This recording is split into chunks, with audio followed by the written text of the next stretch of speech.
રામ રામ ને જય દ્વારકાધીશ ડાયરાને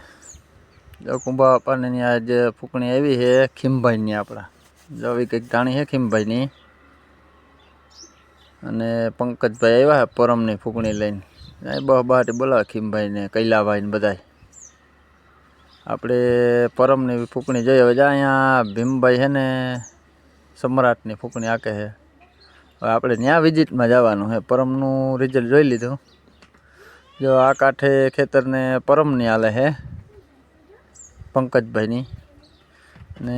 અહીંયા હિતેશભાઈનામાં છે ને સમ્રાટની હાલે છે ભીમભાઈ લઈને આવ્યા છે હવે આપણે સમ્રાટનું રિવ્યૂ જોઈ પરમનું જોવાઈ ગયું જો અહીંયા સમ્રાટની હાલે છે ને ધાણીનું કામ હાલે છે આ ભીમભાઈ ઊભા છે બાવણા ચડાવીને હિતેશભાઈની ધાણી આવી છે કંઈક અને આ ફૂંકણી છે જા ધાણી છે હિતેશભાઈની જોઈ લ્યો બરાબર આપણે પરમનું જોયું હવે આ સમ્રાટનું જોયું આ હિતેશભાઈ રહ્યા હવે તમને કેવું રિઝલ્ટ બેનું લાગ્યું છે કોમેન્ટ કરજો મજા આવે તો વિડીયોને લાઈક કરજો શેર કરજો અને અમારી ચેનલ